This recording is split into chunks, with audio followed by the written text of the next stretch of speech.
listening, thank you so much. Let's get straight in because he is on the line waiting and ready to go as we dive into our first interview of the night before we get to the top 3 things that gamers need to hear this week. Max Ferfoglia is the Community Development Specialist at Microsoft. He is on the show tonight discussing the Minecraft cross-aspect workshops that Microsoft flagship store Sydney are running. He's going to be talking about how the initiative is empowering young gamers to come together and pursue their passion in a safe and comfortable environment. And the whole thing is about making gaming accessible to everyone. Max, thank you so much for your time on the Game on Australia podcast. No worries. I'm super excited to be here. Seems like I've come on a great day. Happy birthday, Pete. Thank you. Just want to get that one out of the way. It seems like the chat's alive with it as well. Oh, mate, you legend. Thank you so much. And there's so many people just wishing well. So thank you. I may have been the one who updated the description to say it's Pete's birthday tonight, but that's not a big deal. We'll move on. Max, now, before we get into the crux of what is happening over at Microsoft Flagship Store Sydney, which you guys are just doing so many great things. Every week we're getting information on new things to go and see there and do there, and we just love how accessible you guys make gaming and esports for everyone. That is what it's all about, the community getting together and having a good time. Tell us about yourself. How'd you get into gaming? How'd you end up at Microsoft Store in Sydney?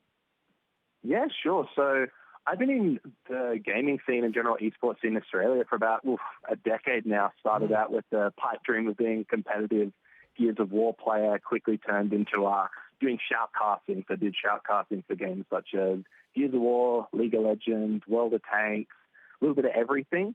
Wow.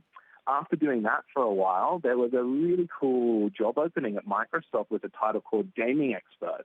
And something I'd never seen out of like big companies like Microsoft. It's like, cool, what's actually going on here?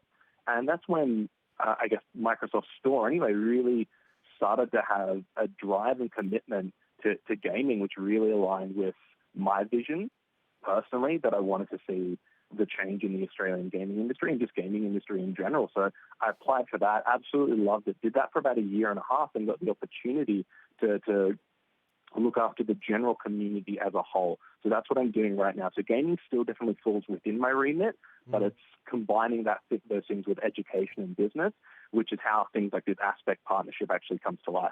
Mate, you mentioned the ad said gaming expert. Now, do you remember the... I just want to go back to that for a moment. Right? It stuck out to me too. Please. Why didn't I say that ad? Do you remember, I don't know, the interviews or like, what was it that some of the questions got asked of you, or maybe the process throughout, having to talk to people and the kind of references you'd have to put down and that sort of stuff? And, how did that all go? Yeah, it was a funny one for sure. So one of my friends that I used to shoutcast Gears of War with Gears of War being a Microsoft title, was actually pretty high up at Microsoft. So he was able to get me in with an interview with the team over there. And I always remember this one question. A lot of it seems a blur, but it was, let's say we were hosting a big Minecraft meetup in the store with a really, really popular influencer.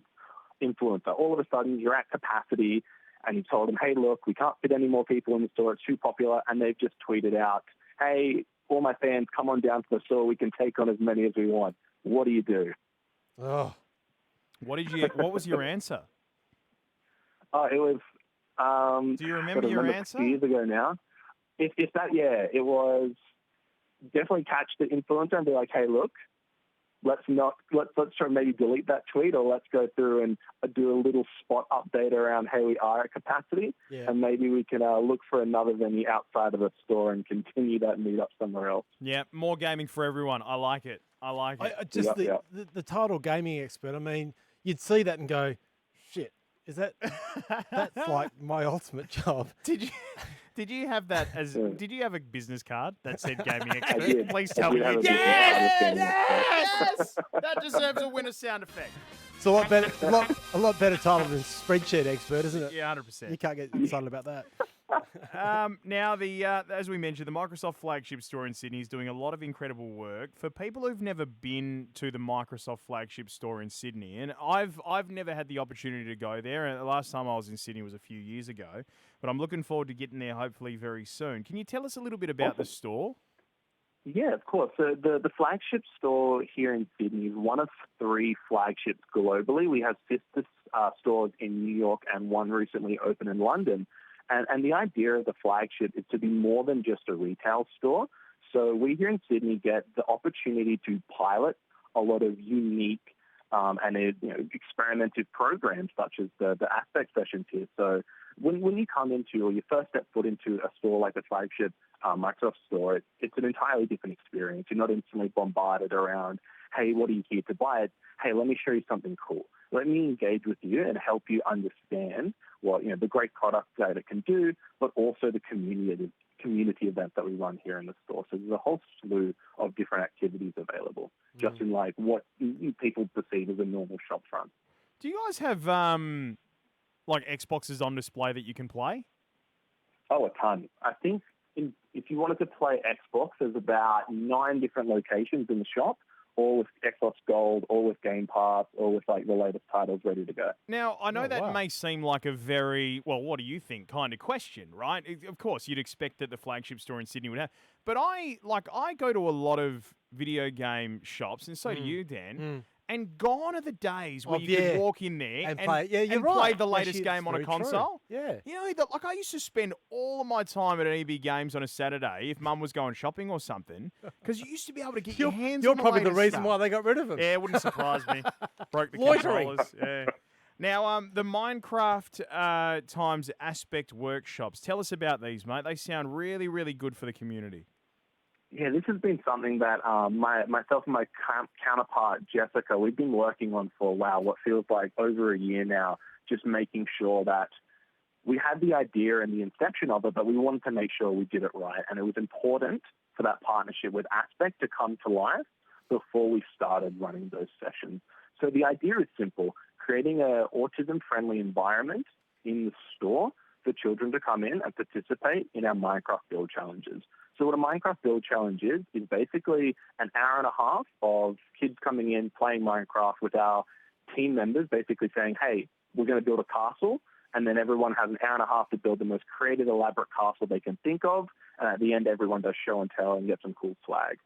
So with Minecraft being such a catalyst and popular gaming icon in the autism community, it was just a natural conclusion to continue to offer that, because we'd have a ton of kids coming in every single day, and it was a rowdy space. It gets loud, it gets crowded, so how do we offer that at a more acceptable environment? Yeah. I can imagine you yourself would have had to do a lot of, I guess, skilling up in terms of dealing with the autistic community, because there's a range across the spectrum that is just incredible. Like it stretches for miles. Yeah.